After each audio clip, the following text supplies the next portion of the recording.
Bonjour tout le monde, bienvenue à Créativité 101. Cette semaine, on a eu la chance de recevoir un humoriste quand même qui roule depuis très longtemps, très expérimenté.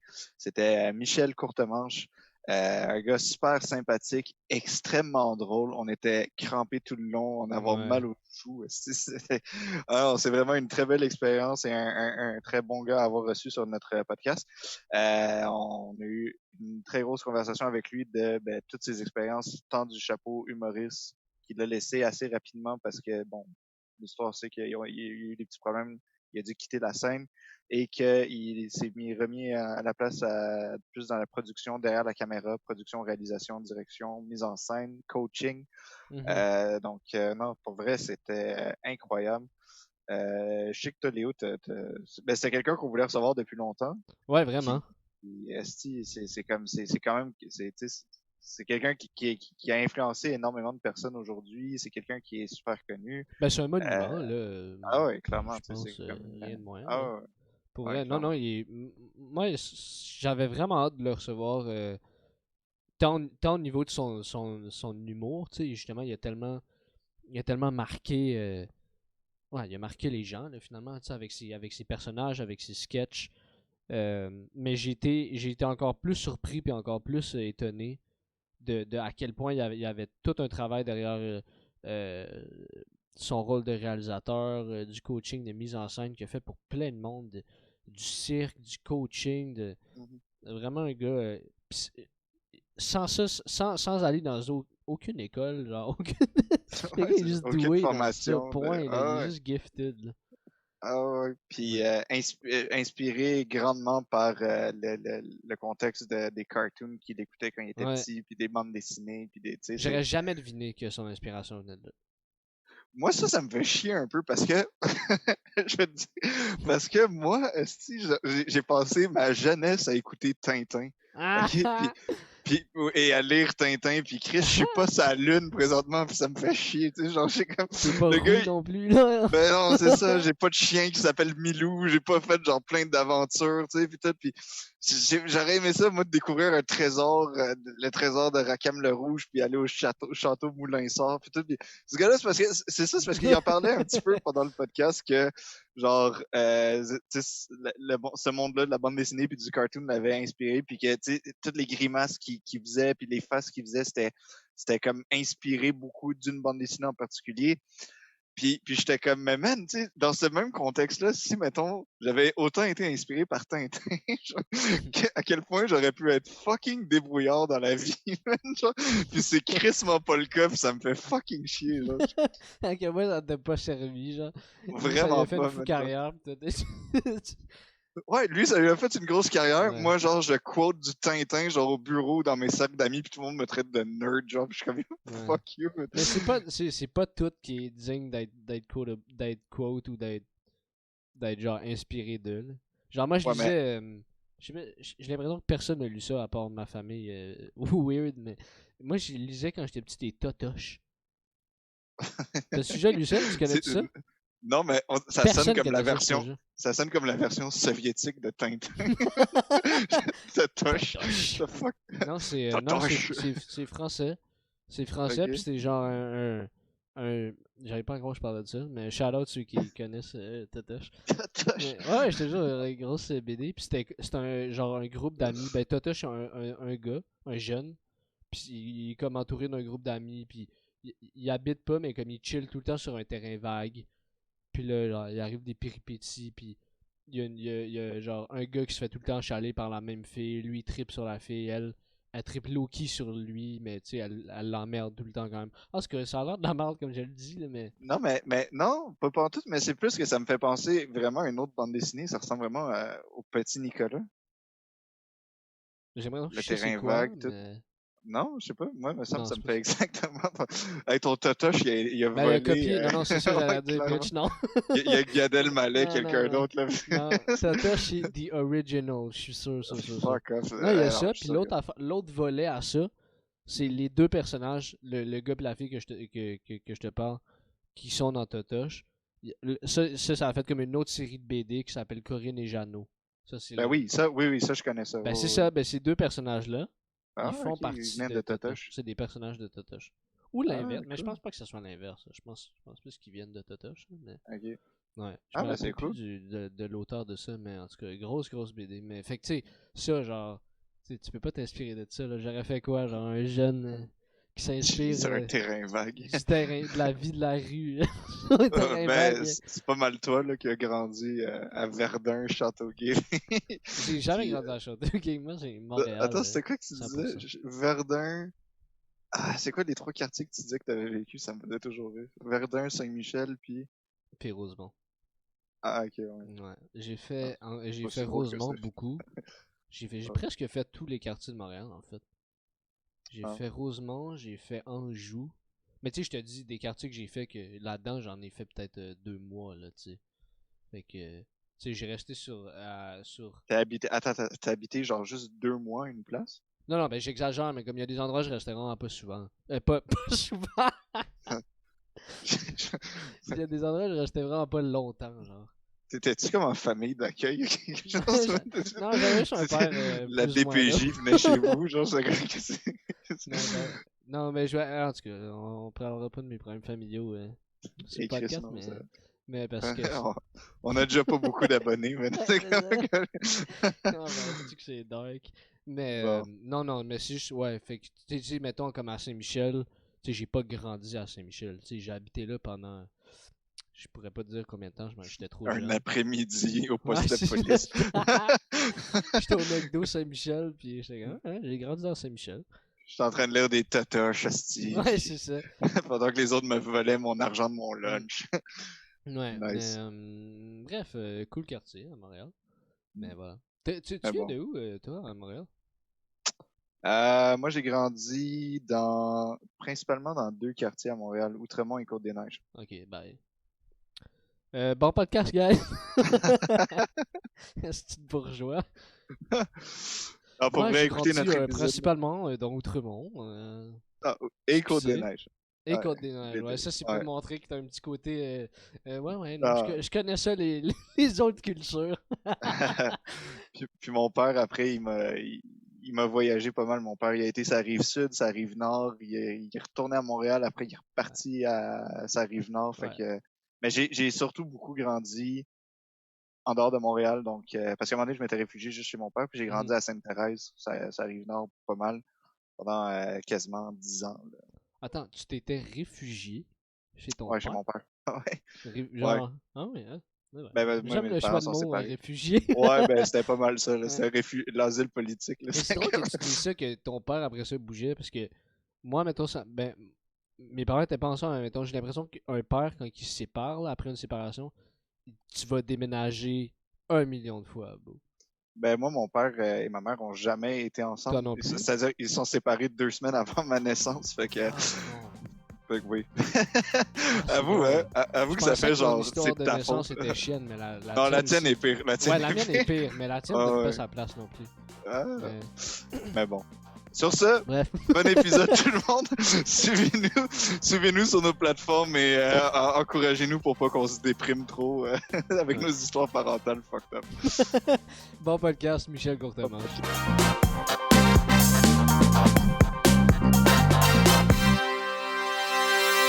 Ben, salut tout le monde. Écoute, on est avec Michel Courtemanche cette semaine. Merci beaucoup d'être là.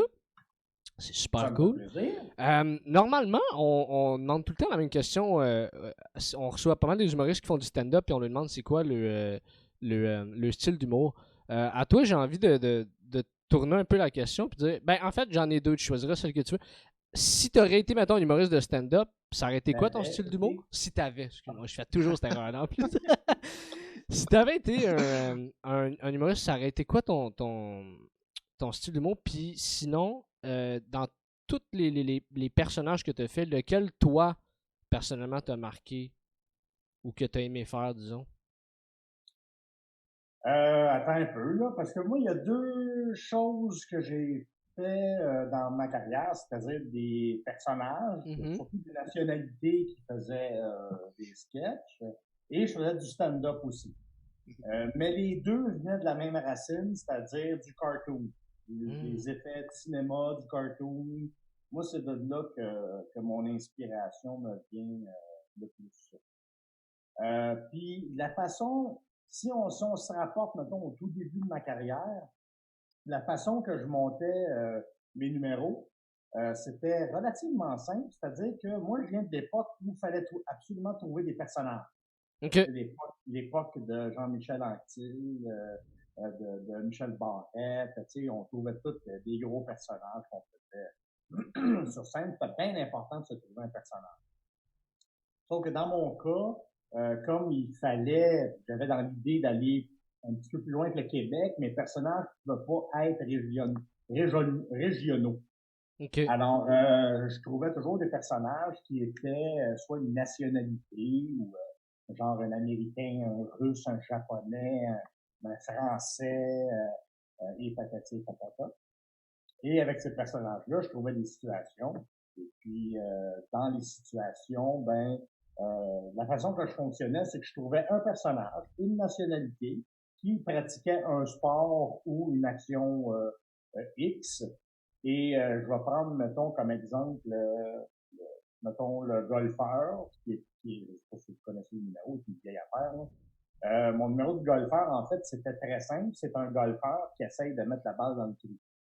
Voilà. C'est aussi simple que ça. Et tous mes numéros étaient comme ça. Soit le samouraï qui, lui, voulait péter une planche pour se faire un cure-dent. Le russe qui était le verre de poids, ben son but, c'était de lever le poids. Dans l'autre affaire, c'était une autre affaire. Fait que l'idée, c'était de prendre le personnage, y faire faire une action, c'est-à-dire dans le cas du golfeur, eh bien, de mettre la balle dans le trou. Mais l'idée, c'était de trouver le maximum d'obstacles avant qu'il arrive à mettre la maudite balle dans le trou. Alors, c'est comme ça que je fonctionnais. Je trouvais le maximum de gags à faire entre le coup de départ et la balle dans le trou. Tout ce qui devait traverser pour y arriver. J'écrivais l'ordre des gags du plus poche au plus drôle. Et puis, je mettais un crescendo là-dedans. Okay. C'est comme ça que je fonctionnais au niveau de l'écriture et de l'écriture visuelle. Pour d'autres numéros visuels, il y avait des choses qui étaient plus différentes, un peu comme le batteur, que vous êtes trop jeune pour connaître. Le batteur, lui, il n'y avait pas vraiment de but dans le numéro. Ce n'était qu'un enchaînement d'effets. Parce que le numéro comme tel était un effet parce qu'il n'y avait pas de batterie, puis tout était préenregistré, puis et patati et patata. Fait qu'on était toujours un peu dans l'effet plus que dans la drôlerie. Même chose pour le numéro de claquette, qui était un numéro où j'avais enregistré un solo de claquette avec mes mains sur une planche de métal. Et je refaisais sur scène le numéro de la claquette. Là aussi, il n'y avait pas de but vraiment déterminé. C'était un enchaînement de gags jusqu'à temps qu'il y ait plus de gags. Voilà. Alors, c'était pas toujours la même façon d'écrire, tout dépendant du style de numéro, mais comme l'humour vient beaucoup de l'histoire, c'est sûr que les numéros comme l'haltérophile ou le golfeur ou le samouraï, ben là, il y avait une petite histoire, ce qui fait que les numéros étaient plus drôles que la batterie, mettons, la OK. Alors, à travers ça, ben, je faisais beaucoup de stand-up parce qu'à un moment donné, ces numéros-là étaient très épuisants, donc il fallait que je me repose pendant le show. Et le stand-up, la façon que je fonctionnais, c'est que moi, j'étais très insécure au niveau de mon écriture de stand-up. Alors, je me faisais écrire 5-6 jokes par mon auteur à l'époque, Benoît Chartier. Et puis, le reste du temps, ben, tout au long de la tournée, mettons, ces 5 jokes-là se transformaient en 10 jokes, 15 jokes, 20 jokes. J'improvisais, puis j'ai repunchais, puis ça finissait par devenir un numéro de stand-up. J'en faisais peut-être 2 par spectacle pour essayer de décompresser un peu. Et puis voilà. Là, je parle beaucoup. Y a-t-il des questions? Mais c'est parfait, Oui, ouais. c'est ça qu'on veut. Ah bon, ben, tant mieux. Moi, je me demandais, sous le format plus stand-up là, que tu faisais, c'était quoi les thèmes que tu aimais aborder? C'était quoi Ah, c'était n'importe quoi. n'importe quoi? N'importe quoi. Ça allait de pourquoi on boit du café à pourquoi les filles vont aux toilettes à deux, pourquoi on se fait inviter à souper par des producteurs, pourquoi c'était vraiment éclaté. C'était de la façon de raconter les choses qui faisait que c'était drôle. Le sujet était pas vraiment entre guillemets nécessaire. Là, c'était un prétexte à faire des effets visuels et à faire des effets de comédie. Mais des thèmes comme tels, bref, ils étaient quand même assez inintéressants, les thèmes. Mais c'était de la façon dont je le faisais qui était comme OK. Sous l'effet de la comédie physique puis du visuel, beaucoup, c'est ça? Ben, c'était jusqu'où on peut amener le stand-up aussi, pas juste parler devant un micro, mais de l'imager, de le faire grossir un peu, de faire des personnages grossiers, de vivre les situations, d'expliquer les situations en même temps qu'on les vit, et patati et patata. Alors, moi, c'est ce que je déplore un peu aujourd'hui du stand-up, là, qu'on va qualifier de traditionnel pour le moment, là, parce qu'il n'y a pas d'autres mots. Je trouve que les gens n'utilisent pas assez leur corps pour faire du stand-up. Là, tout le monde fait du stand-up. Il n'y a plus aucune différence entre personnes. Tout le monde. C'est long avant de s'apercevoir, quand tu regardes un humoriste, c'est quoi son style, c'est quoi sa folie. Un peu comme, mettons, François de Bellefeuille ou Martin Petit ou Martin Matt ou Peter McLeod. C'est long avant de s'apercevoir c'est quoi leur folie pour embarquer là-dedans puis devenir des fans. Je trouve que les gens c'est que je trouve que les gens ont pas confiance au delivery. Ils ont plus confiance au liner. D'après moi, elle a l'erreur. À l'écriture, là, ouais, au joke en tant que tel. C'est de faire la joke drôle. La joke, c'est pour teinter ton personnage. D'un coup que ton personnage est connu, c'est ton personnage qui va teinter tes répliques. Ouais, c'est vrai, ça. Ben Ouais. oui. Ouais, mais c'est dur, ça, de le trouver. Tu sais, mettons, comme moi puis Sacha qui commençons en humour, tu sais, c'est ça, c'était juste quelqu'un qui vient dire des jokes. Puis là, Ouais, en espérant éventuellement. que les gens rient, c'est un peu, en partant, c'est une job cruelle qu'on a, là, mais ce que je veux dire, c'est que là, peut-être que vous-même, vous savez pas c'est quoi exactement votre style. Exact. Ouais. Et vous allez le découvrir avec le temps. Il y a quelque chose qui va revenir, qui va revenir, qui va revenir.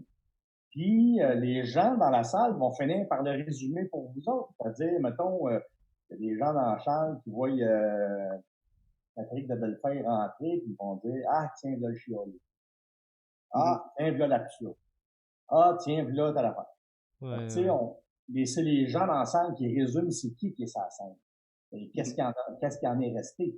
J'aime bien lui parce qu'il fait ça. T'sais. Alors, c'est à vous autres de le trouver, finalement. C'est quoi votre folie? C'est quoi, il ressemble à quoi votre style? Parce qu'à un moment donné, il faut appuyer dessus puis le développer. Peut-être que vous lancez un filet pour espérer ramasser le plus de poissons possible, mais il faut être attentif à ce que vous dites. Ouais. Toi, ça a été quoi le processus? Mettons, tu t'es-tu déjà posé la question quand tu as commencé à faire de l'humour, à si t'allais être un humoriste plus physique? Puis là, ça a été quoi, mettons? Comment ça s'est passé? Non, ça a été un hasard total. J'étais au Cégep Montmorency, puis Claude Legault avait décidé de partir une ligue d'impro.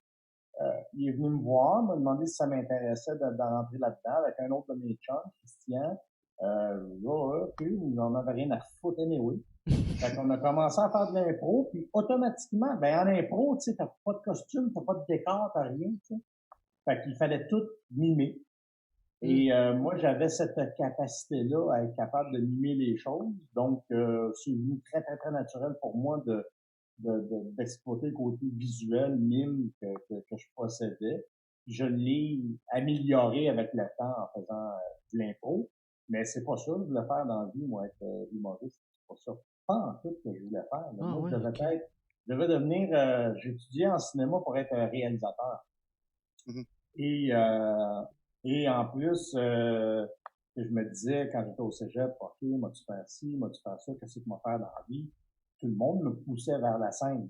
Oh non, t'es bon, c'est la scène, tu devrais aller là, écrire des numéros, devenir humoriste, tout ça. Puis à l'époque, c'était pas une job payante, là, être humoriste, là, tu sais. Et j'ai dit, ouais, peut-être, tu sais, je peux essayer. Puis là, j'ai passé une audition à Juste pour rire en 1986. Euh, Mon Dieu, ça me rajeunit pas. En 1986, et puis j'ai été pris dans la finale, puis à la finale, j'ai fait un autre numéro, puis là, j'ai pas été pris. Mais j'ai été pris dans une tournée Juste pour rire, qui s'est appelée Les Monstres de l'humour. Mhm. Et puis je suis parti en tournée pendant 3 ans avec 3 autres gars. JC Lauzon, Marcel Racine, Claude Doyon. Et puis c'est comme ça que ça a commencé. Vraiment, là. Puis quand les Monstres d'humour ont fini, ben là, moi, je savais plus quoi faire. Qu'est-ce que je fais? M'envoie-tu graphiste, réalisateur? Qu'est-ce que je fais? Et puis, à l'époque, mon ancien gérant m'a dit, ben, si tu montes un show, nous autres, on va le produire.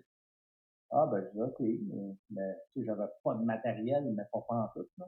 Mhm. Ah, ben, j'avais 2 numéros. J'avais Ok. l'haltérophile puis le claustrophore.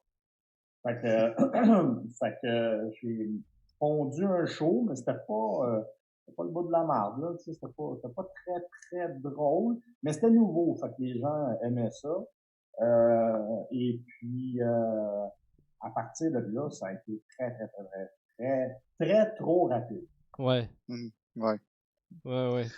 Moi, je me demandais, j'aimerais ça revenir parce que là, tantôt, tu parlais, tu sais, quand tu créais des sketchs, tu sais, tu Oui. t'inspirais des cartoons, puis là, tu sais, tu avais l'idée de ton personnage en tête et tout ça, puis là, tu lui faisais vivre des situations jusqu'à ce qu'il arrive ou qu'il tente d'arriver à son but à la fin.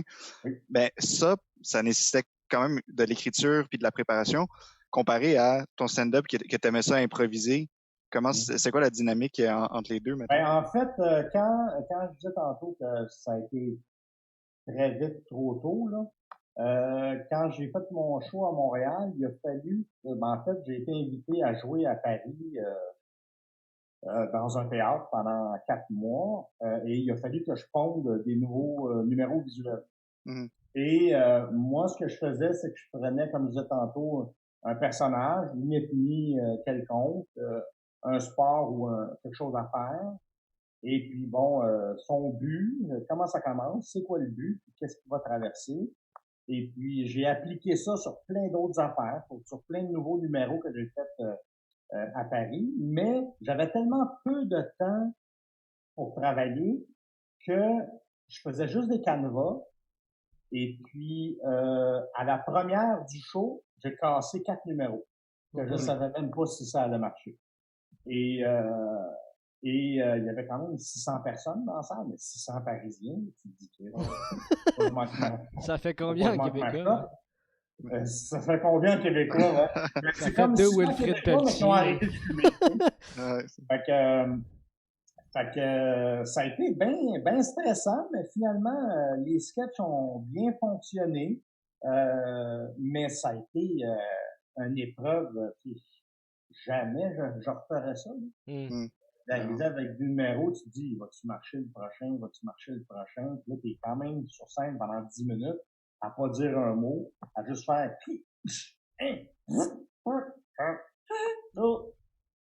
ça a besoin d'être drôle dans tabarnak. Ouais, mais ça. Fait que fait que mais comme j'étais habitué à l'improvisation, je pouvais m'en sortir. Mhm. Ok. Je décrochais souvent aussi quand il y a quelqu'un qui riait dans la salle. Pouf, je tombais dessus, puis bang, bang, bang, bang, bang. En restant dans le personnage? Non, je Ok. décrochais complètement. Des fois, je pouvais rester dans le personnage, oui.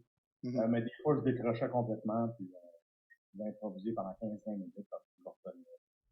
Ah, c'est bon. C'est bon. Ben, t'aimais ça, cette liberté-là, justement, de pouvoir décrocher, justement, puis t'amuser avec le Quand tu es public, sur tout ça. scène, tu es libre de tout. Il n'y Ouais, ouais. a personne qui est là pour te restreindre de quoi que ce soit. C'est toi qui mets tes propres limites. Moi, j'en avais aucune. Mhm. Il y avait 4 murs, il y avait 3 murs, je m'en parfait, le monde poussait, il restait à pousser, il y a enfant chienne. Moi, tu sais, j'ai rien à protéger, je suis là pour faire rire les gens, tout est bon pour faire rire, voilà. J'avais Wow. pas, tu sais, quand t'es sur scène, là, il y en a pas de limite.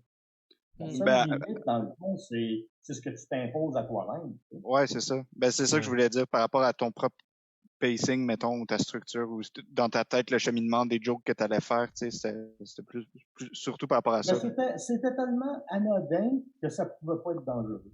Ouais. Tu sais, j'aurais pas, par contre, fait des jokes de pédophiles. Tu sais, il y en a d'autres qui le font très bien. Tu sais, fait que, moi, j'embarque pas là-dedans. Pas que je trouve que c'est ridicule. Je suis juste pas bon là-dedans. Ouais. Alors, moi, mon humour est toujours dans l'anodin, ce qui est pas violent, ce qui est pas, mais ça donne comme ça. Puis ce qui t'inclut toi, là, dans le physique. Oui, absolument. Ouais, Oui. ouais. Puis, tu sais, moi, toute mon enfance, j'ai écouté des cartoons, puis ça a été toujours je capotais là-dessus, là, tu sais, puis les thèmes d'effets spéciaux, puis j'ai toujours été dans le cinéma, fait que c'est ça que j'essayais de recréer du mieux possible sur scène. OK. Tu parles de cartoon, mais me semble j'ai lu à quelque part que tu as été l'inspiration pour une bande dessinée aussi. Ah non, j'en ai écrit une. T'en as écrit une, ok, oui. Ouais, okay. j'en ai écrit une, mais c'était très, très, très mauvais. J'avais jamais fait de bande dessinée. J'avais des idées un peu weird, là, tu sais, bizarres, de ce que je comprenais de la BD, mais ça n'a pas été... Et en tout cas, ils n'ont pas renouvelé le contrat. Ouais. Mais toi, est-ce Ben, que t'as aimé ça? Ouais, c'est ça. J'ai-tu aimé ça? Je sais pas. Je l'ai fait en même temps que j'étais en tournée, fait que ça, c'est à ne pas faire, là, tu sais, Ouais. une chose à la fois, là, tu sais. Je travaillais sur un script de film, je travaillais sur une BD, je travaillais sur un jeu vidéo, puis je faisais mon show. Puis j'en écrivais un nouveau pour repartir en tournée 4 mois plus tard. Ouais. N'importe quoi, là. roulait. N'importe quoi, ouais. Ouais. On pressait le citron pas mal. Mais comment tu parlais tantôt de, tu sais, tu trouvais une ethnie ou, tu sais, mais tu te creusais-tu beaucoup la tête pour trouver, mettons, à ce que tu allais faire comme sketch ou, parce que, tu sais, là, maintenant qu'on en parle, on se fait, hey, c'est simple de trouver, tu sais, un golfeur qui veut juste rentrer la balle dans le trou, mais tu sais, il faut quand même, tu y penses, tu te creusais-tu la tête à aller bien gros compliqué avant de revenir à Non, ça? mais tu sais, mettons, moi, je voulais faire un numéro sur le golf, mais qui est la meilleure personne pour personnifier le golf? C'est l'Américain. Le gros Américain blanc qui joue au golf. Donc, je me disais, tu sais, OK, il va faire une affaire sur le golf. Ça va être un gros Américain qui va arriver avec son gros accent, son caddie, puis gros fraîchier, mais il va se planter sur lui. Comme ça, je fonctionnais. Puis là, je voulais faire une affaire sur le karaté, mais je me disais, c'est-tu mieux moi qui fais le truc de karaté ou, ben donc, un japonais, tu sais? Aujourd'hui, ça passerait pour de l'appropriation, comment ça s'appelle ça? Culturelle, ouais. Culturelle. D'ailleurs, il y a eu des critiques sur, écoute, c'est un numéro qui date d'il y a 30 ans. Il était sur YouTube. Il y a quelqu'un qui, aujourd'hui, disait, c'est épouvantable, c'est raciste, c'est de l'appropriation culturelle. Et Chris, t'es 30 ans en retard, le gros. C'est gênant, ton affaire. Mais aujourd'hui, ça passerait pour ça. Mais à l'époque, tu sais, ce personnage-là marche. C'est celui qui était le plus drôle du show. OK. Puis je l'ai fait devant des employés de Japan Airlines à Paris. C'est tous des Japonais dans ça. Ils ont ri, mon gars, là, mais ils ont ri. Tu sais, eux autres, là, écoute, un Nord-Américain qui fait un Japonais, il en revenait juste. Mais ils comprenaient le niveau, tu sais, c'est ça. Oh oui, tout à fait. Oh oui. Ils riaient comme des malades. Ah, c'est cool. Moi, je me demandais, elle est venue de où, l'inspiration pour le batteur? C'est venu d'un dessin animé qui s'appelait D'où vient le son? Ah, OK. Et c'était un dessin animé qui expliquait aux enfants l'origine du son. Si tu es dans un train, si tu joues de la batterie, si tu joues de la guitare, si tu joues... j'avais trouvé ça intéressant comme concept. Je me disais, je pourrais faire ça, Christy. Un gars qui vient faire un solo de drum, mais il n'y a pas de drum.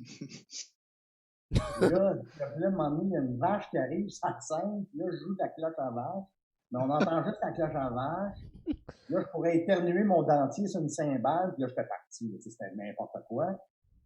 Et là, je me rappelle, j'avais expliqué ça à mon ancien gérant, puis j'expliquais le numéro, puis tu sais, il va y avoir une vache, puis tout. Puis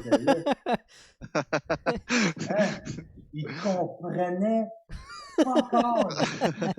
J'étais là, ben oui, mais tu sais, il joue, mais il n'y a pas de drum, tu sais. Mais ouais, comment est-ce qu'on va entendre le son? Ben, je vais le préenregistrer. Ouais, mais comment? Ben, c'est une cassette, aussi, ils vont mettre la cassette. Tu vas jouer par-dessus, tu vas jouer sur la cassette. Non, non, fait que je l'ai fait pareil. Je l'ai fait chez moi, là, sur un tape deck, un vieux Fostex.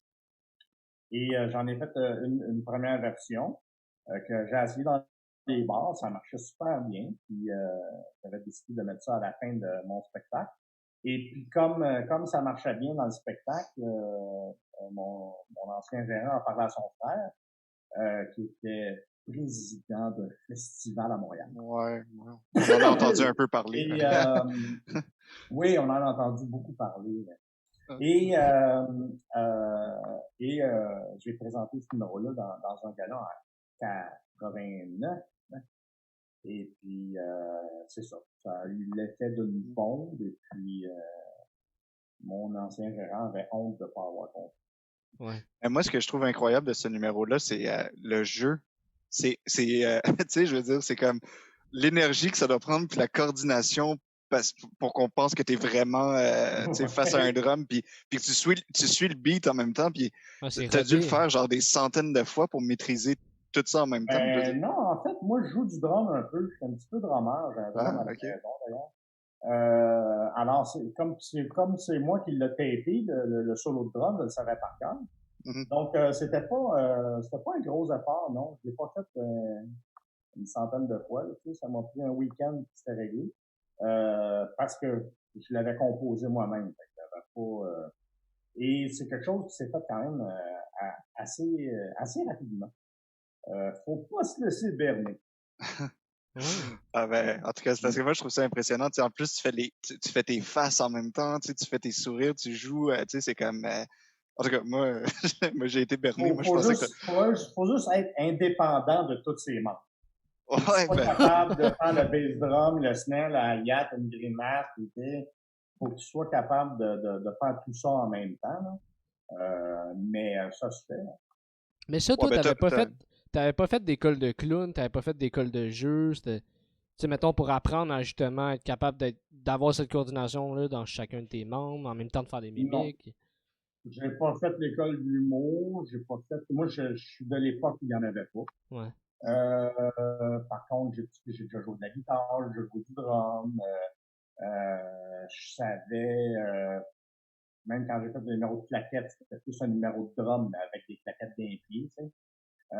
Fait que, non, j'ai pas suivi de cours, j'ai suivi un cours de mime parce que ça m'a été imposé, pendant un week-end pour une compagnie qui s'appelait, comment ça s'appelait, là? En tout cas, on livrait du chocolat déguisé en mime, c'est une vraie joke. Il fallait une formation pour ça. Puis quand t'arrivais dans un bureau, mettons, avec ta boîte de chocolat, la fille, elle te regardait, ah ouais, chante, la Chris! Non, je suis mime, là. T'arrivais avec la face blanche et les dents jaunes, là. Et puis, c'est ça, j'avais suivi une formation d'un week-end de mime, mais je savais déjà comment faire, fait que c'est pas quelque chose qui m'a aidé bien. Mais je suis un autodidacte, voilà. Mais t'as aussi un esti de bon cardio pour faire tout ça en même temps. Faut que moi, je maintenant, là, mais j'avais un esti de bon cardio à l'époque, ouais, effectivement. Parce que je pouvais faire, tu sais, j'ouvrais le show avec un numéro de plaquette, j'arrêtais, là, je me mettais à faire du stand-up. Mais tu sais, il faut que ton cardio, il ait le temps d'affaisser, puis fait que c'était bien exigeant au niveau de la forme physique. Mais c'est pour ça que j'ai arrêté aussi. Parce que effectivement, j'étais plus capable de supporter, de faire ce genre de spectacle-là. Mais c'est parce que c'est le genre d'affaire aussi que, tu sais, mettons, tu vas voir dans les cirques qu'ils sont là 5 minutes, là, puis après ça, ils décalissent, tu sais. Ils sont pas là. Ils sont pas là, tu sais. Il n'y a pas le clown rouge puis le clown blanc pendant 1h30, là, tu sais. Ouais, exactement. Ils font pas de show de 2 heures, là. Ben non, c'est ça. Ouais. Mais c'est ça, il y a juste moi qui était assez fou pour faire ça. C'est fou. C'est vraiment hot, mais fait, dans le fond, toutes tes mimiques et ces affaires-là, t'es même pas appris, tu t'es juste rendu compte que tu étais capable de faire ça en faisant de l'impro? Ben, ma grande inspiration, ça a été Marcel Gottlieb, le dessinateur de BD français, que mes frères m'ont donné ces livres-là quand j'étais petit, puis je ne pas des grimaces qu'ils dessinaient. Si jamais vous mettez la main là-dessus, vous allez voir ma face partout. Ah ouais? J'ai tout volé les grimaces qu'ils dessinaient. C'est hallucinant. Je te jure, tu vas prendre la BD, tu vas dire, oui, c'est pour ça, man. T'es comme le gars d'Elmaleh, mais des cartoons, tu sais. Oui, c'est ça! Mais j'ai pas piqué. En plus, mais, ça a été mon idole de toute mon enfance. Quand j'ai joué à Paris, je l'ai invité à venir voir le show.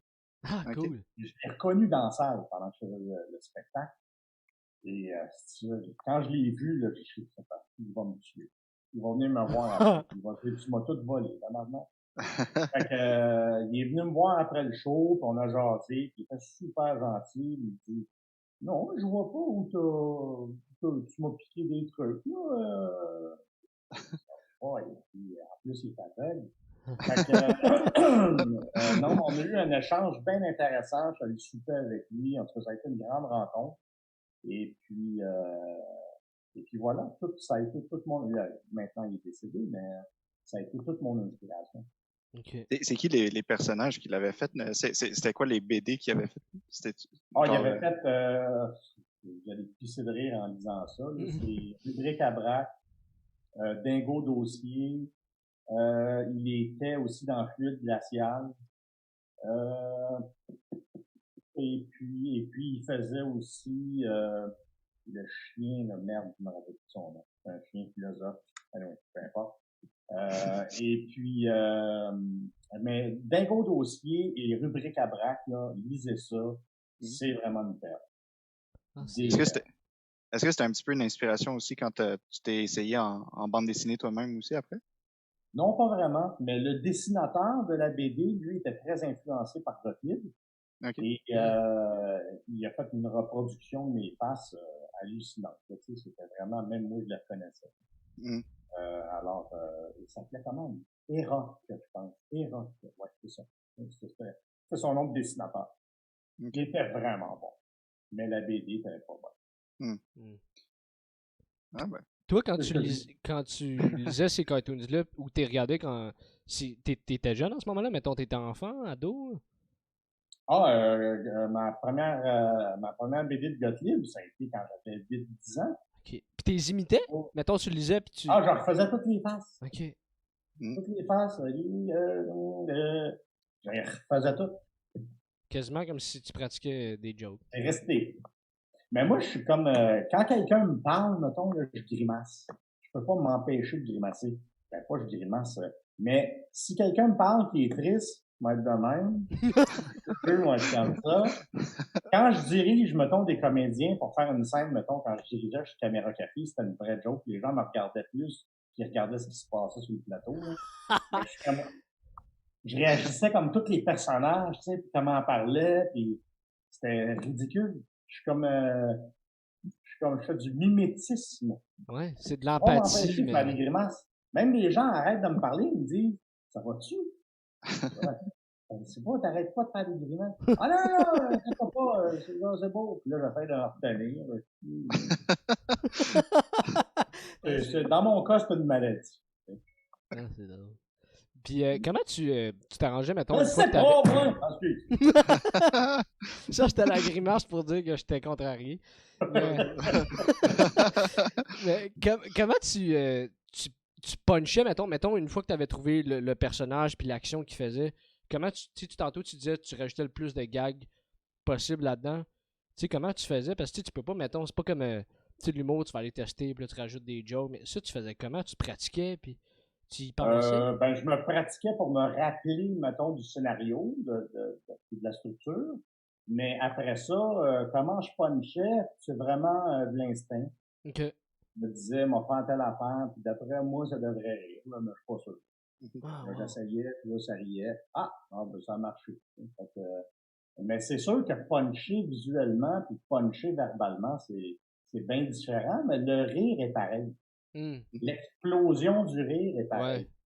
Ouais. Fait que, c'est juste différent. Puis comment t'arrivais à te rappeler de tout? Tu sais, mettons que t'avais, tu sais, 1 heure de show. J'avais moins de difficulté à me rappeler de tout ce qui était physique que mes textes. Les textes, j'avais de la misère. Mais physiquement, moi, tu me partais, puis j'ai jamais eu de blanc de mémoire pendant un numéro. Là. Tu savais où tu t'en allais quand tu faisais le claustrophobe. Je savais exactement ce que j'allais faire, m'en allais. Puis... Ouais. C'est de la mémoire musculaire. Genre. Ouais, absolument. Ah, c'est hot. Puis, t'as touché plein de choses. T'as fait Caméra Café. Comment c'est arrivé, ça? Peux-tu nous en parler un peu? Caméra Café, c'est en fait, quand j'ai lâché la scène, je disais qu'au début de ma carrière, moi, j'avais étudié pour faire de la réalisation. Mm-hmm. Quand j'ai lâché la scène, j'ai dit, OK, là, je deviens réalisateur d'actifs. Je veux plus faire de scène, j'ai plus écœuré de ça. Mm-hmm. Et j'ai parti ma compagnie de production télé, qui s'appelait à l'époque Encore Télé, mais qui s'appelle encore Télé. Mm-hmm. Donc, que j'ai vendu. Et on cherchait des projets. Puis TVA, à l'époque, je me rappelle, il avait dit à mon associé, nous, on veut n'importe quoi avec Martin Matt. OK. Et un de mes chums français, mon ancien producteur de la France, Jean-Yves Robin, avait produit Caméra Café en France. Et puis, il avait amené des cassettes, puis il voulait voir si ça nous intéressait de le faire à Montréal. Quand j'ai vu Caméra Café, que TVA voulait Martin Matt dans n'importe quoi, j'ai fait, voilà, c'est le parfait mix. Et ça a été, dans le mois, on a eu le contrat. Ça, c'était du jamais vu. Wow. Ouais. Ça a été rapide. On a fait un petit épisode 0, puis c'est tout. Ça a parti reste, on est parti en production. Ouais. OK. Ah, c'est vraiment... c'est super le fun. Moi, ça a connu un énorme succès. Ça a eu un très, très bon succès. On faisait une caméra, un décor. Étais-tu content, TVA? On faisait 900 000, 1 million de codes d'écoute. Fait que, tu sais, ça mangeait pas de pain, cette émission-là. Là. C'était parfait. Là. Ah ouais, c'était génial. Fait que, oui, c'était vraiment génial. Et pour moi, pour commencer, c'était parfait. J'utilisais... Parce que Caméra Café, c'était plus de la mise en scène, si tu veux, que de la réalisation, mais c'était les deux en même temps. Tu sais. C'est-à-dire qu'il fallait que je fasse déplacer les personnages sur le set pour faire eux-mêmes leur gros plan, puis les plans éloignés, puis patati patata. Là. Fait qu'il y avait beaucoup... C'était un peu comme du théâtre d'été, en fait, Caméra Café. Ouais. Fait que ça a été une expérience incroyable. J'ai fait ça pendant 7 ans, puis ça a été 7 ans de bonheur. Puis pendant ces 7 ans-là, tu faisais la réalisation, la direction des acteurs? Oui, exactement. OK. Puis comment t'as trouvé de... Moi, je faisais ça pour ça. Ouais, OK. Puis comment t'as trouvé de passer à ce chapeau-là? T'as-tu eu une adaptation à faire ou c'est venu naturellement? Je savais que j'aimerais ça, faire de la réalisation, mais je ne savais pas que j'aimerais ça à ce point-là. OK. J'adore ça. Comme là, je viens de tourner 2 petits trucs pour comme à TV. Ouais. Ma nouvelle plateforme. Puis, écoute, aussitôt que je réalise, je suis comme un poisson dans l'eau.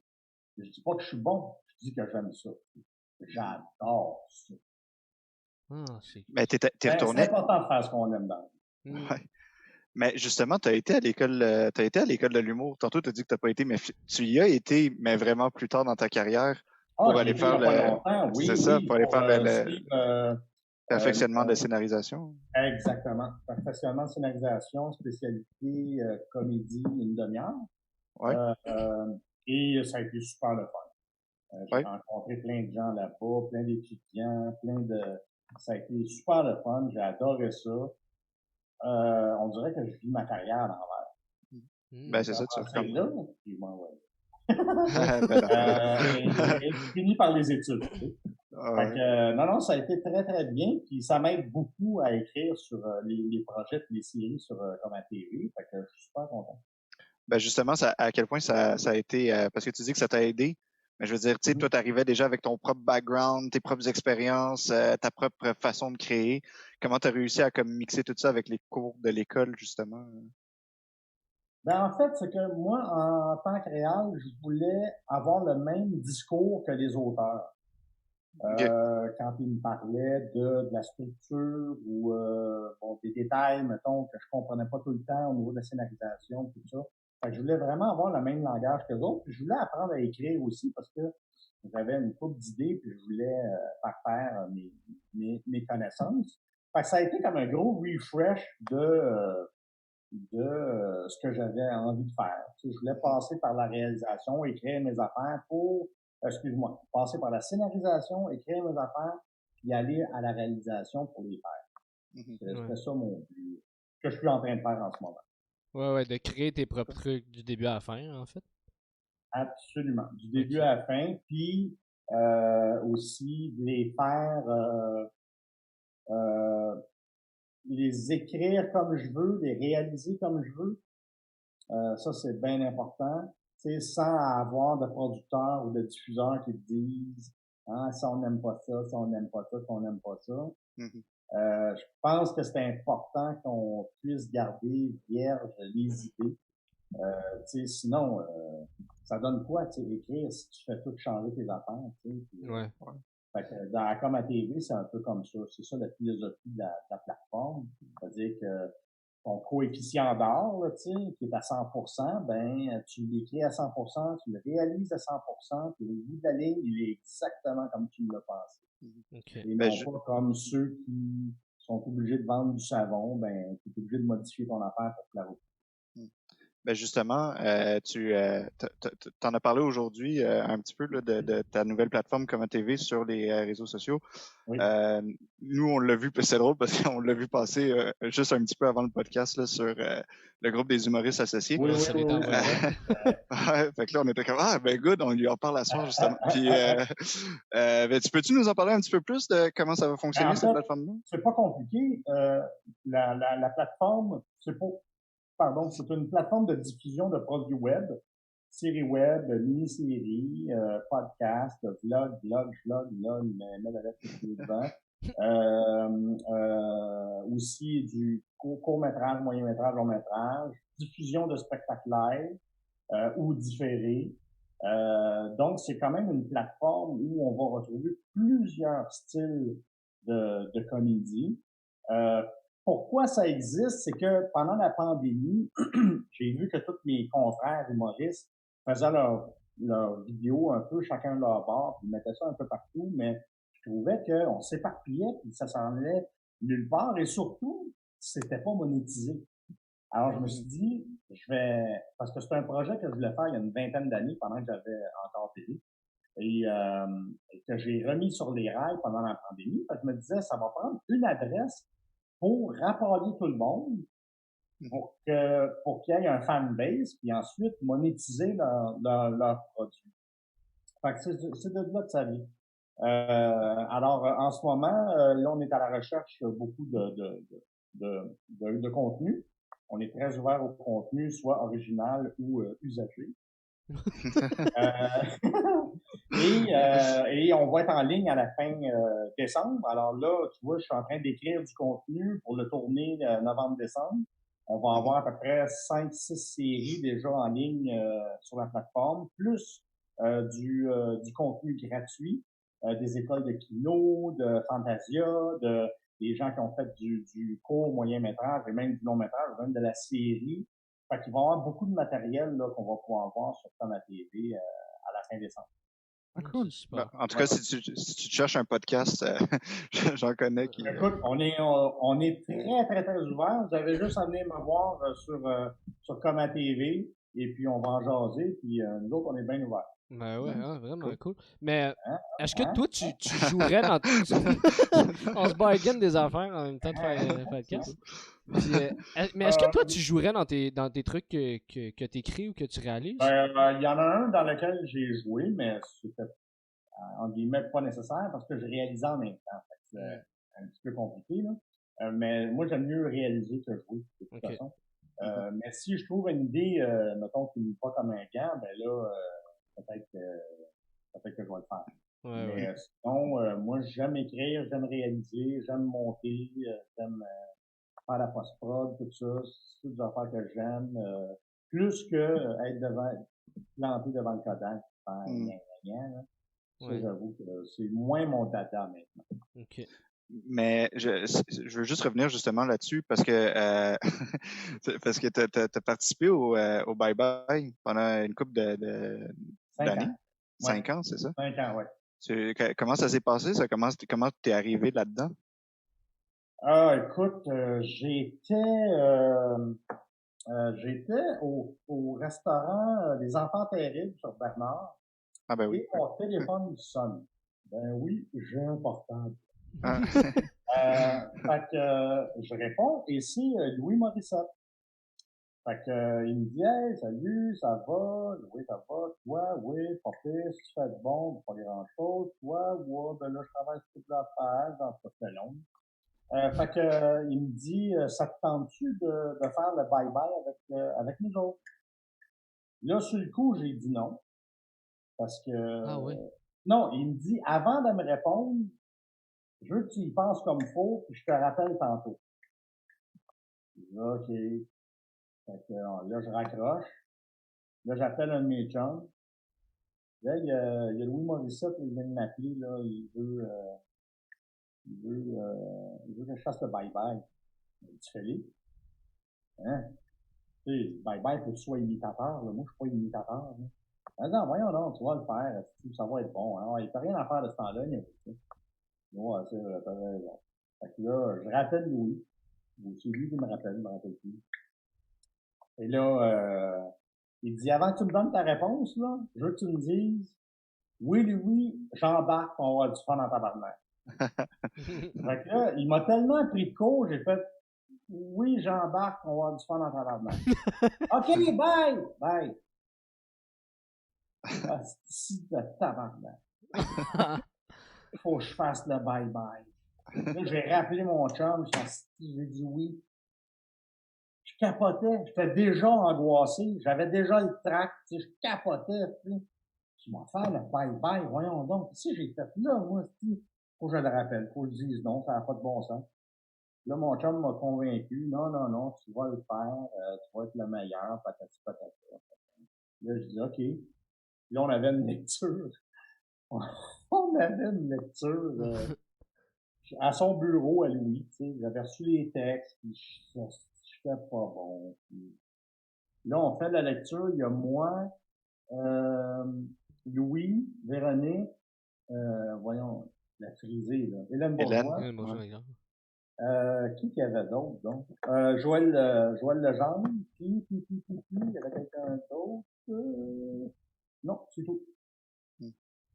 Et j'ai jamais été aussi plate de ma vie. Mais plate, là, c'était pas drôle, en tout cas. Il me demandait de parler avec un accent français. J'étais tellement nerveux que j'étais incapable.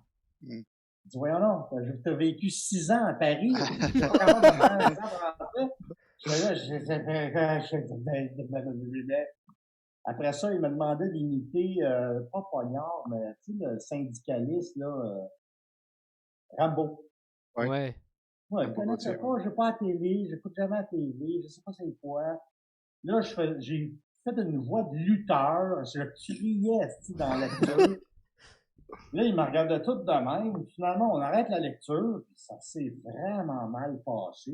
Je suis sorti de là, je dis, bon, j'ai perdu la game. J'ai perdu la game, je ferai pas le bye-bye. Puis c'est drôle parce que Hélène Bourgeois-Leclerc m'a dit la même affaire. Elle aussi, elle pensait qu'elle avait perdu la game. Fait que finalement, Louis, en fait non, Alain, l'associé de Louis, a appelé mon ami Marc-André, qui est son frère. Là, mon chum m'a dit, non, il était nerveux, mais tu vas voir, ça va être la meilleure. Fait que là, ils m'ont pas mis à la porte, mais il a fallu vraiment que je travaille fort pour faire ces 5 années-là. Puis j'avais engagé Pierre Verville pour me montrer comment imiter parce que je savais pas comment. OK. Je suis pas capable d'imiter quelqu'un. Je peux imiter un imitateur. Mettons, j'écoute un imitateur, je peux refaire la voix tout de suite. Mais imiter quelqu'un, je suis pas capable. Mais pourtant, tu sais, je veux dire, oui, tu sais, Ben non, justement, là, t'es en train de m'imiter moi, là. Je veux dire, genre, non, mais tu sais, avec toutes tes grimaces, tu sais, les voix que tu faisais, les accents, tout au long de ta carrière, puis là, t'avais, Mais je-tu parce que c'était quelqu'un, tu sais, mettons, c'était pas un Japonais qui fait une action, puis que là, c'était vraiment quelqu'un, mettons. Ben là, c'est une autre affaire, tu sais. Mettons, il fallait que j'imite Legault, le ministre Legault. Ouais. Tu sais, il est fade, il y a rien. Je l'écoutais, puis j'étais là. C'est pas comme Jean Chrétien, tu sais. Ouais. Jean Chrétien, c'est plus facile déjà, là, mais Legault, c'est parce qu'il faut que tu l'imites, parce qu'ils en ont besoin dans le sketch, mais là, j'étais là, mais comment m'en faire ça? Hey, salut Pierre, comment vas-tu? Mais ça a été 5 années, autant bien éprouvantes que des fois, ça a été super le fun, des fois trop stressant. Mais qu'est-ce qui a fait en sorte que la première année, avec tout ce stress-là que tu avais eu, tu l'as refait de la deuxième, puis la troisième? Puis... Je pense qu'il y avait une partie... j'avais l'impression d'avoir raté la première année. OK. Comme si je m'en étais même pas aperçu qu'on avait fait la première année. Puis je voulais me reprendre dans la deuxième. Tu sais, faire comme, bon, là, m'en appliquer, m'en travailler comme faut, m'en faire des imitations, mais m'en le vivre, là, tu sais, m'en vivre mon bye-bye. Mais là, la première année, j'étais tellement sur le nerf, je suis sorti de là, j'ai fait, c'est ce qui est arrivé, là, tu sais. Fait que je l'ai fait une deuxième année, c'était correct. La troisième année, OK. Mais la quatrième année, ça a été de la plus fun. Okay. Là, j'ai vraiment eu du fun. OK. Alors, j'arrivais sur le plateau, je suis imitation, nanana. Je sais pas, c'était-tu la confiance, c'était-tu que j'avais moins de stress, c'était quoi, je sais pas. Mais la cinquième année, j'ai pas aimé ça. J'ai vraiment pas aimé ça. OK. T'étais comme redescendu dans... Ouais, je me rappelle pas vraiment pourquoi j'ai pas aimé ça, mais c'était clair que pour moi, c'était la dernière année. OK. J'aurais dû comme arrêter l'année avant. Ouais, ça a été super le fun. Mais comme ça a été le fun, ben, tu veux continuer, puis là, tu pognes un flat l'année d'après. Puis t'avais-tu un apport dans l'écriture ou dans le... Toi, tu t'arrivais et tu interprétais. Moi, je suis pas très bon en écriture. Je peux écrire certaines affaires, mais je suis pas un auteur, là, tu sais, genre, bon, ben là, on a un sketch avec, justement, Legault, là, qui se pogne avec Marois, là. Tu sais, t'écrirais tout ça, si je connais rien en politique. Non, mais t'es bon en sketch en général. Ouais, mais tu sais, faut que tu te connaisses un peu, là, tu sais, faut que tu sois capable de résumer ce qui s'est passé dans l'année, là, tu sais. Pas juste écrire poète, gnac, là. Fait que, je serais pas, non, de l'écriture, je laisse ça aux autres. Moi, j'ai plus confiance en livrer le texte que l'écrire. OK. Puis là, maintenant, ça l'a un peu shifté. Vu que là, maintenant, tu crées des séries, puis... Un peu. Ben là, j'ai pris... je peux pas dire que j'ai pris de la confiance, mais je m'amuse à écrire. J'ai une façon spéciale, je te dirais, d'écrire. C'est-à-dire, je vais m'écrire un petit synopsis. Là, le personnage, il fait ça, puis il arrive à ça. Un peu comme quand j'écrivais mes sketchs visuels. OK. Et puis là, sachant ça, je souligne une coupe de punch. Puis là, je commence à écrire, mais j'improvise. Fait que j'ai un logiciel qui écrit tellement vite que ça me permet d'improviser. Fait que là, j'écris, ça écrit le nom du personnage, le dialogue, ça se met en action, tout ça. Fait que ça écrit super, super vite. Fait que je peux mettre des répliques rapidement. Et puis, je suis capable de rebondir moi-même sur mes répliques. Fait que, mais j'ai aucune idée où ça s'en va. Je le sais à la fin du sketch quand j'ai fini de l'écrire. OK. J'ai aucune idée, là. À un moment donné, j'écris, puis là, oups, ça s'en va par là, je sais pas pourquoi. Oups, je reviens, oups, ça sort. Je prends toujours une sortie, il y a toujours quelque chose qui dérape puis qui revient. Mais je pourrais pas vous dire c'est quoi mon style d'écriture, là, tu sais. Mais c'est toujours moi qui fais le premier jet, puis les autres auteurs, ben, ils picossent dedans. OK. Puis, mais tes idées, ça devient comment? C'est sur le moment ou t'as comme une façon, genre, tu vas prendre une marche ou comment ça fonctionne? Comment tu trouves ton inspiration? J'ai jamais eu de problème d'inspiration. OK. Wow. Ça, dire, là, mais sur le moment, ça t'arrive. Ouais. Il y a toujours de quoi qui sort. La moindre petite affaire qui me passe par la tête. Oh, OK, tac, tac, tac, tac, tac, je me mets à écrire. Puis... Fait que j'ai jamais eu le problème de la page blanche. Là. En tout cas, j'ai pas eu ça pour le moment. Puis on dirait que des idées, il va toujours en avoir. Fait que je suis... c'est sûr qu'il y a des moments où je suis plus inspiré que d'autres, tout dépendant, parce que moi, je suis bipolaire, je sais pas si vous saviez, mais j'ai une maladie mentale qui s'appelle la bipolarité. Donc, quand je suis dans un high, ça y va par là, tu sais. Quand je suis dans un down, je suis inspiré pareil, c'est juste plus dark, tu sais.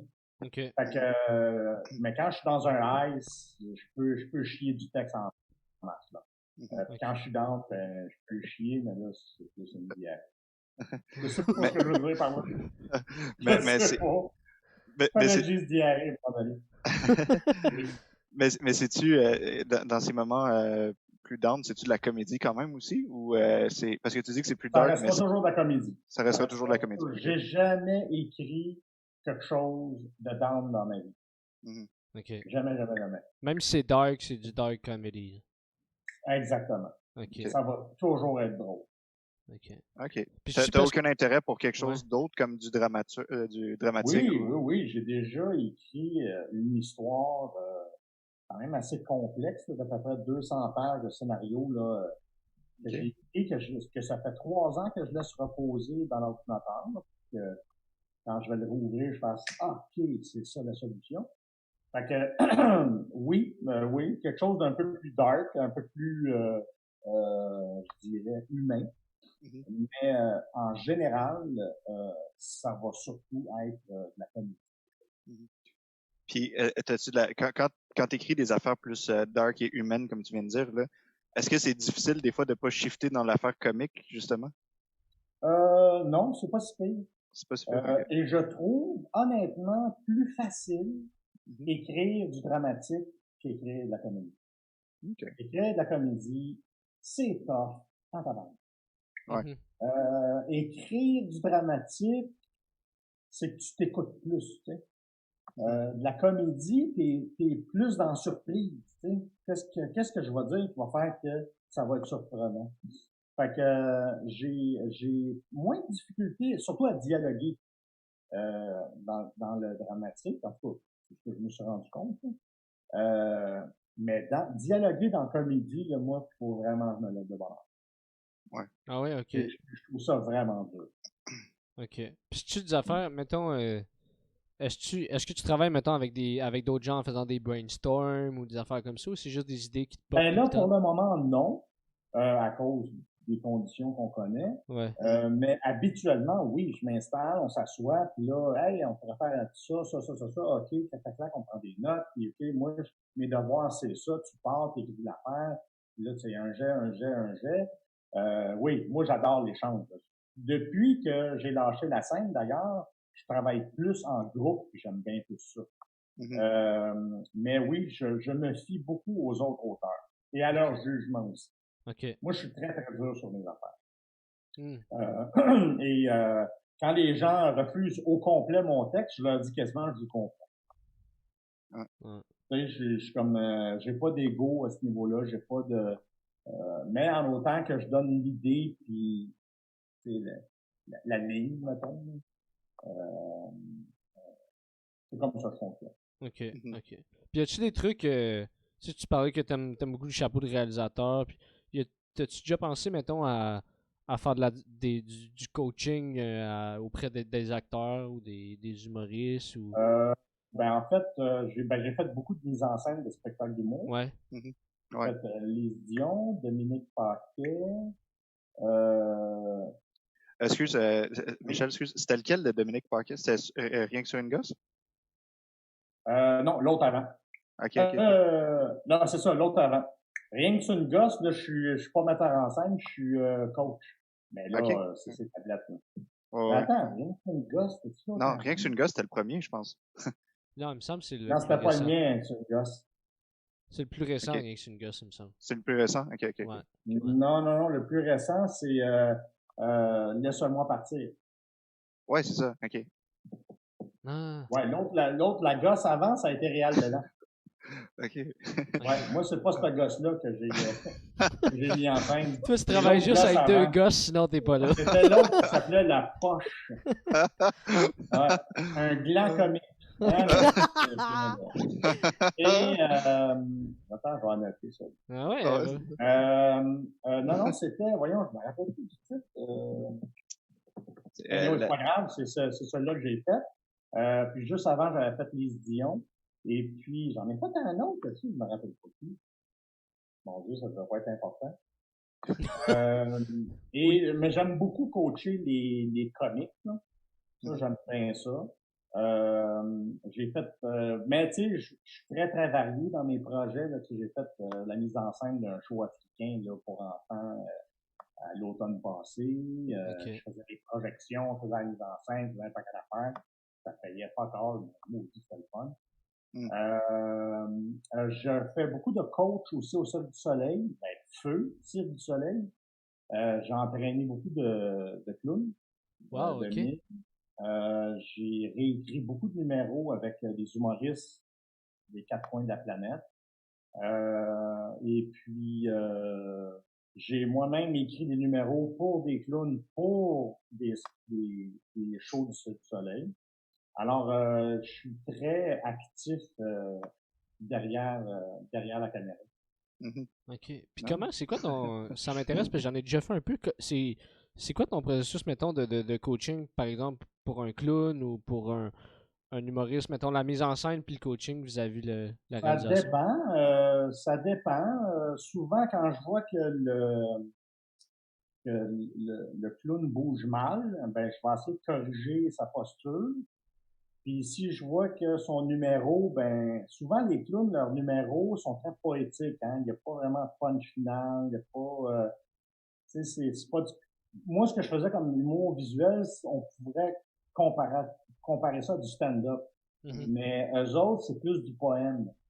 Fait que moi, ça, j'ai un peu de difficulté avec ça, mais je réussis quand même à m'en sortir, là, mais j'aimais mieux quand ça punchait et qu'il y avait une histoire, tu sais. Sinon, c'était, oups, il y a une plume, oups, une balle, oups, je flotte, ouais, on s'en calisse. C'est parce que c'est top, tu sais, c'est pas drôle, tu sais, puis lui, il est le clown, fait que tu fais comme bon, mais faut faire de quoi, là, tu sais. Fait que je m'assurais que quand même leur numéro ait quelque chose, tu sais. Ok, mais t'aidais pas, mettons, à trouver des stunts ou des affaires, t'étais juste au niveau de. Oui, absolument. Oh, oui, je Ok, trouvais des punchs, je ok. rafistolais leur affaire, tu sais. Des fois, j'écrivais le sketch au complet pour eux autres, tu sais. Fait que, ouais, il y avait beaucoup d'échanges. Ok. Puis c'est-tu quelque chose que t'étais capable de. T'avais-tu un bon œil vis-à-vis ça de quelqu'un qui avait trouvé son clown ou quelqu'un qui. Tu sais, mettons, quand on commence, on dit souvent de trouver son clown. C'est quelque chose que. Ouais, ben, c'est ce que je vous parlais tantôt, c'est la folie, en fait, de trouver son clown, c'est trouver, c'est quoi sa folie dans ce qu'il fait, là, tu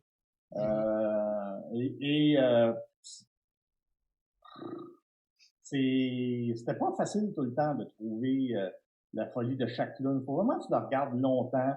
Faut que tu crées une intimité. Faut qu'il soit à l'aise. Faut pas qu'il soit intimidé. Faut que tu le laisses aller. Tu lui fais faire un paquet d'affaires. À un moment donné, il faut qu'il choque aussi. Il choque. Il dit non, moi je le fais de même. Ah, ok. Il faut tu les laisses aérer, il faut que tu les encadres, il faut que tu leur montres le chemin un peu, tu sais. C'est pas c'est quand même un travail assez de longue haleine. Là. Ça peut prendre un mois là, à 2 fois par semaine là, à saisir un clown. Puis là, on parle de professionnels en plus. Là. Oui. Ouais. Wow. Ouais. Ok, quand même. Puis au niveau de la mise en scène, par rapport à la réalisation, ton approche était comment? Mettons, ton processus, il diffère comment de la réalisation?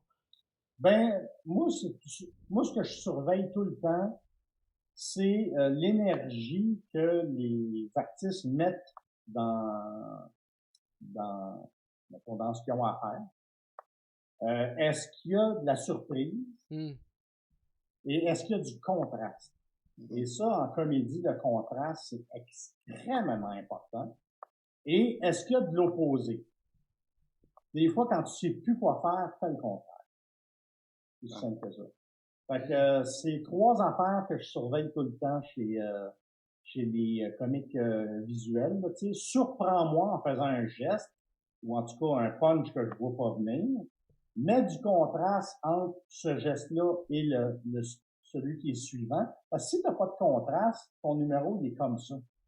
Si t'as de la peine, de la joie, de la puis tu es plus en montagne, tu fais vivre plus d'affaires.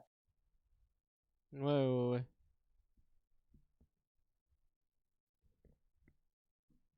C'est bon, ça a gelé? Ouais, je pense que je l'ai. Ah, moi, j'ai gelé. Ouais. Il est bon, là, vas-y. ok. Pourtant, ben non, c'est une joke. C'est Et, ça. on va bouger un peu. Oh my god. Le monde à la maison va en capoter. Hein. Un mur de cellophane. C'est ça. Alors, de la surprise, du contraste et du contraire. C'est-à-dire que faut pas faire ce que les gens s'attendent. Faut pas faire ce qui est logique. Si tu fais l'opposé, c'est sûr que tu vas surprendre les gens. Fait que c'est ça que je surveille beaucoup dans leur numéro. Ok. C'est cool. Puis comment tu l'as appris, ça, à faire tout ça, justement? Parce que, tu sais, moi, ce qui me fascine là-dedans, c'est que dans Avec tout le ça, temps. il y a eu très peu de formation. T'as pas été dans des Mais écoles. quand tu fais du coaching et de la mise en scène, t'apprends ton métier. T'apprends ce que tu faisais sur scène. Ok. Parce que tu discutes, tu dis, moi, ce que je fais d'habitude, je pense c'est ça. C'est ça, puis tu découvres au fur et à mesure, c'est quoi, toi, ton art. Tu sais, comment tu t'y prends toi-même. Ah, ok. Ben, j'ai pas eu de cours comment enseigner. Faut dire que j'étais extrêmement nerveux avant d'enseigner, là, tu sais, parce que puis je suis pour enseigner. Alors ça, c'était quand même quelque chose qui me stressait beaucoup.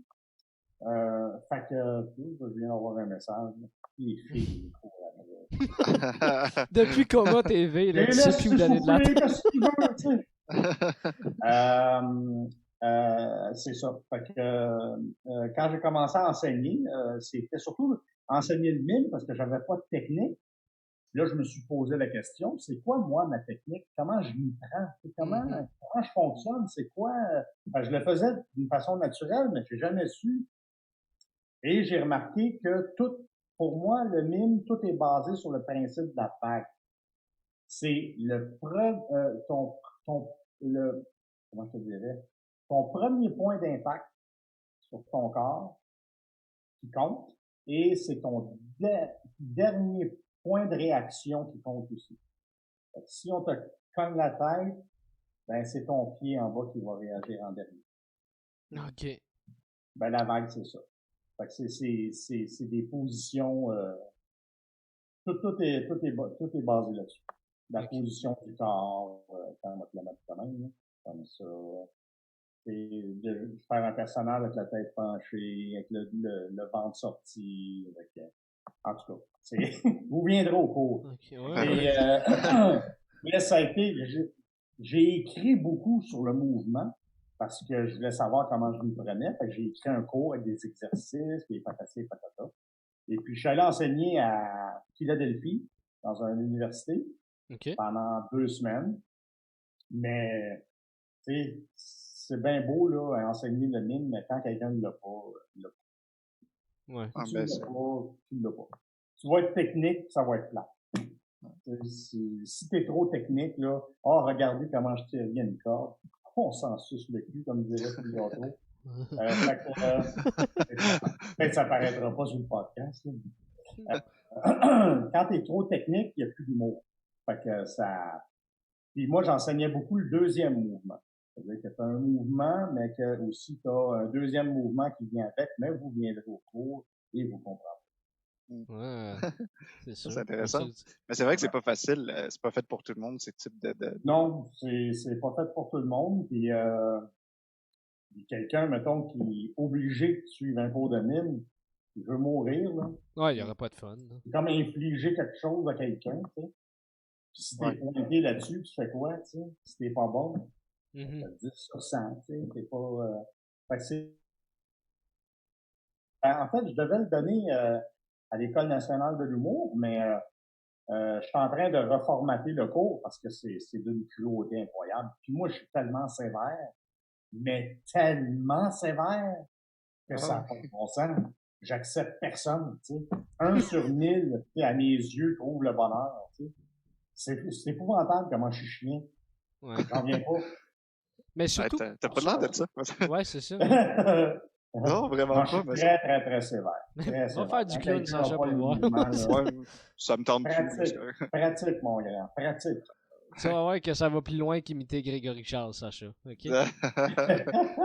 C'est plus complexe que ça. Ça fait 26 ans que je le limite. Ouais, Là, c'est ça. ça. Ah, Il y a de la technique ah, derrière, mon pire homme. comme lui. Ouais, c'est ça. Ah, c'est cool. Mais qu'est-ce que je voulais dire? Ouais, par rapport aux séries qui s'en viennent sur Coma, qu'est-ce que tu peux nous dire vraiment par rapport à ça? C'est pas Coma. Coma TV. C'est comme à TV. Coma TV. Non pas Coma TV. On n'est pas dans le coma à TV. C'est comme à TV. Coma TV. Ah, ok, c'est comme ça que tu le prononces. Comme Coma c'est TV. comme à radio, comme au théâtre, Ah, comme au ok, cinéma. ok. Ah, Comme à pardon. TV. Ah, ok, je comprends. Ouais, inquiète-toi pas, Michel, il est renvoyé, là, c'est correct. Je vais trouver quelqu'un d'autre pour faire le style podcast, là, il fait La ça quand conversation Je avec gêne tout le monde avec ça. Mais, C'est pas le seul qui a fait l'erreur. ouais, qu'est-ce que tu peux nous dire par rapport à ton processus de création des séries qui s'en viennent? Là, là c'est sûr, ils sont pas sortis. Mais... Ben, moi, je préconise beaucoup le plus pété possible, mieux c'est. Ok. J'aime ça quand ça dérape et que c'est vraiment fucké. Là, avec 2 auteurs avec qui j'ai travaillé sur plein de projets, on a fait les 4 sur table. C'est 4 personnages qui jouent aux figurines. Ça marche très bien. C'est avec Guy Jodoin, Dominique Paquet et France Parent et moi. Okay, cool. Une autre série qui s'appelle Votre carte, s'il vous plaît, qui est l'histoire d'une réceptionniste dans une clinique de santé. Okay. Puis là, on voit vraiment, elle est totalement incompétente et elle a pas de professionnalisme du tout et elle reçoit vraiment une clientèle qui est vraiment variée. Alors ça marche super bien aussi. C'est avec Kathleen Rouleau, qui est excellente, elle est co-auteure aussi sur la série. Et là, j'ai une série qui s'en vient avec Olivier Martineau. Okay. Ensuite, j'ai une série aussi que je travaille avec 2 autres acteurs que je peux pas me nommer tout de suite, là, mais ça s'en vient. Puis une autre série avec David Alexandre Després. Puis une couple d'autres séries qui sont à la veille d'être pondues là, incessamment. Okay. Tu manques pas de job, hein, ça? Non, moi j'arrête pas. Ouais. Mais là, pendant le confinement, là, faut que tu tiennes ton cerveau. C'est vrai. Parce que sinon, tu fais pas. Ouais. Et chez nous, là, c'est la construction de l'autre building à côté. Fait que là, j'essaie d'écrire le jour, là, que ça fait pas fini. Ah, je te jure, là, tu sais, là, je viens fou. Ils sont en train de faire l'asphalte parce qu'il y a du goudron qui est en train de se faire ramollir. Ça sent le goudron. Je suis pas content, là. Ouais, ça... Je peux pas aller au café, aller travailler, de taper mon petit texte, et dire, yeah, je tape mon petit texte. Non, c'est pas, le café est pas ouvert. Tu peux prendre le café et sacrer ton camp avec, et rester dans ton auto, et siffler. That's it. Tu comprends? Là, je travaille dans Sautéine, là. Ça devait finir le 28, là. Hein? Le 28, ça devait se terminer. Là, je sais pas quand est-ce s'est passé, votre émission, là. Tabarnak. Là, ça devait finir le 28, mais non! 23.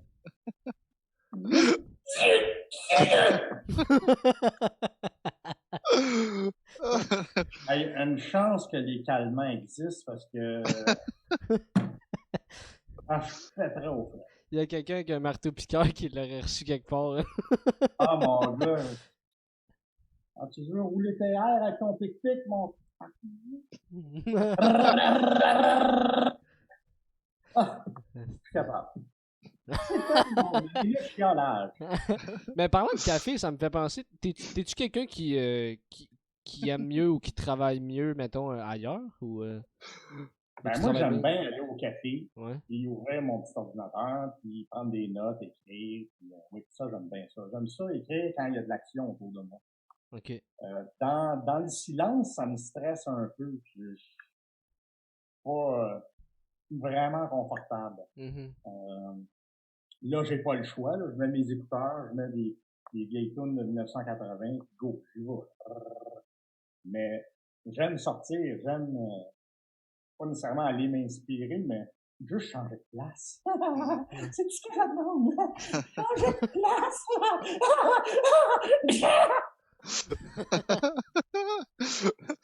Oh my god.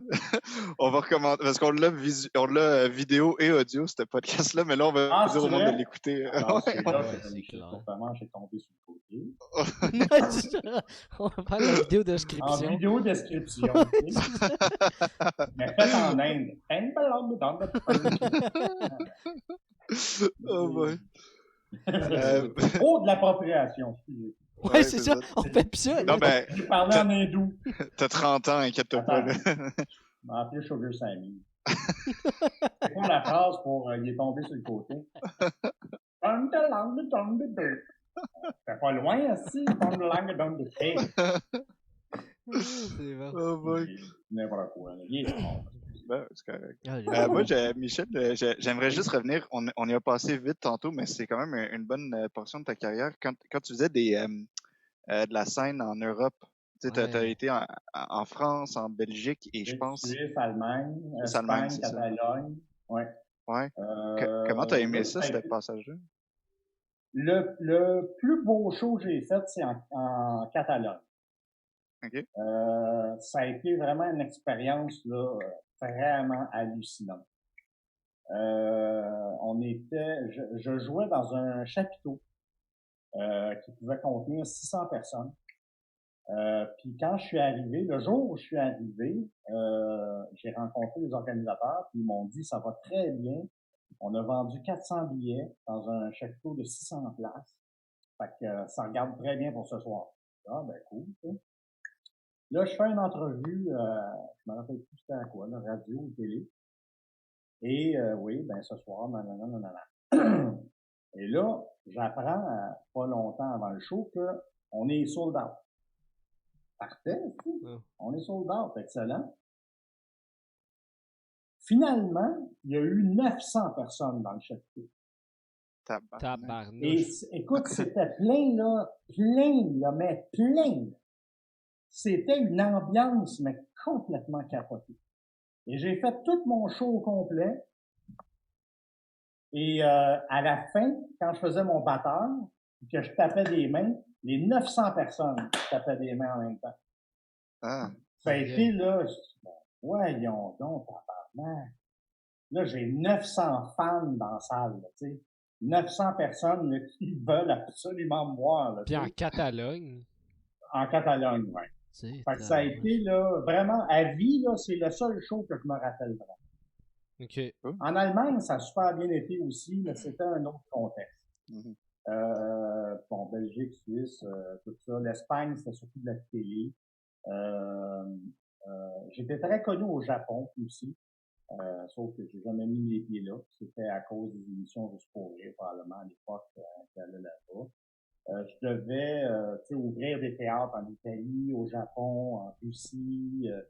Mais quand j'ai fini par l'Allemagne, je me suis dit, bon, ben je pense que là, je vais plus de vie. Fait que on va arrêter ça là, parce que si je me mets à jouer 4 mois en Allemagne, 4 mois à Paris, 4 mois en Belgique, tu sais, ben là, il y a juste 12 mois dans une année, là, tu sais, je peux pas plus, là, on n'est pas deux. Fait qu'on a déjà pensé à un moment donné d'essayer d'entraîner une autre personne pour faire le reste de la tournée, mais on ne trouvait pas personne. On a abandonné. Vous pouviez pas personne coacher quelqu'un ou vous pouviez pas faire ça? OK, ouais. Non, on ne trouvait pas personne. OK, Moi, si quelqu'un aurait été capable de le faire, il aurait fait cool. Ah ouais. Il y a les L tricyclés qui faisaient ça, là, qui avaient comme 3 groupes de 3. Les Blue Men Group, ils sont plusieurs, là, ils sont pas juste 3. Fait qu'il y avait possibilité de trouver quelqu'un peut-être pour faire ça, mais on n'a pas trouvé personne. OK. Mais c'est fou, ça, que... Tu sais, t'arrivais, mettons, comme tu racontais ton show en Catalogne, les gens, j'imagine plus vers la fin de la tournée, mais les gens, ils savaient, ils connaissaient tes numéros, ils connaissaient tes sketchs. Ben, il connaissait mon numéro du batteur. Probablement que ça a passé juste pour rire en Catalogne, puis en Espagne, puis c'était juste un hasard hallucinant. Là. Ben oui. C'était vraiment le fun. Ah, c'est spécial, ça, pareil, aller dans un autre pays, puis surtout quand t'es jamais Ah oui. allé, puis tu vois que le nom... Puis en plus, j'avais pris comme 4 mois de cours d'espagnol pour aller jouer là-bas, parce que je voulais juste comme avoir une couple de phrases à dire. Mhm. Là, j'arrive là-bas, puis je commence à parler espagnol. Là, le gars me regarde. Il a pas l'air d'aimer ça, puis je parle espagnol. Fait que, j'ai, ¿Cómo estás? Fait que là, il dit, t'es en Catalogne, hein? T'es pas en Espagne. J'ai dit, il dit, ici, on parle pas espagnol, on parle catalan. T'es-tu en train de me dire, Carlis, que j'ai pris 4 mois d'espagnol pour pas parler catalan? Fait que je dis, peux-tu m'apprendre une couple de mots sales que vous dites dans votre langue que je peux utiliser pendant le show, tu sais? Genre l'équivalent d'un tabarnak ou il dit, oui, il dit, il y a couillons, qui veut dire couille. Fait que hostia, qui veut dire hostie, parce qu'il sac les autres aussi. Puis il y avait, je me rappelle plus c'est quoi l'autre. Hostia, c'est bon. Mais je les ai utilisés les trois en quatre fois. Et, mais ça, c'est l'équivalent, mettons, d'un Français qui arrive à Montréal puis qui te parle en anglais. Ouais. Et là, tu veux juste le tuer? Bon, ben, c'était exactement ça que le gars voulait faire. Il voulait me tuer. Ah ben. Il n'a pas réussi, il avait les mains trop petites, mon coup. C'est vrai. Sacha, t'avais-tu d'autres questions, toi, ou... Ouais, ben peut-être une petite dernière pour toi, Ouais. Michel. À savoir, pour des gars qui commencent en humour comme Léo puis moi, as-tu des conseils, des erreurs à ne pas faire, des trucs? Ben, il faut savoir pourquoi vous faites ça. Mhm. C'est tout. Ok. C'est ça le conseil que je peux vous donner. Ben, Quand vous allez trouver la raison, vous allez pouvoir l'exploiter. Parce qu'il y en a, ils font ça juste pour avoir des bonnes tables au restaurant, puis faire 200 000 par année, puis ils se collent ici tout le monde. Là. Ouais. Tu sais, l'humour, c'est quelque chose de chaleureux, hein, c'est pas quelque chose de fraîchi. Mhm. Fait que, il faut que tu saches pourquoi tu fais ce métier-là. Ouais. Un coup que tu le sais, ben, vas-y. Peu importe c'est quoi la raison. Ouais. Ah, c'est un bon conseil. C'est simple, mais c'est un bon conseil. Vraiment. Ben écoute, Michel Courtemanche, c'est pas moins qu'un honneur de t'avoir reçu. C'est tout le temps que nous avions. C'est tout le temps que nous avions pour toi, malheureusement.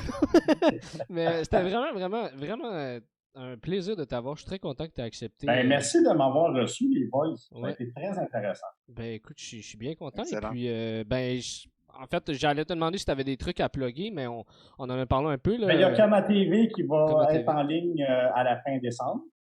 Ah, Et ça. puis c'est pas mal ça qu'il faut plugger. C'est super, ça. Excellent. Parfait. Donc, ben, de toute façon, vous risquez de voir Kama TV parce que peut-être que le podcast Créativité 101 va être dessus. Fait que... Voilà! Qui c'est? En tout On va cas... négocier. Ouais, c'est-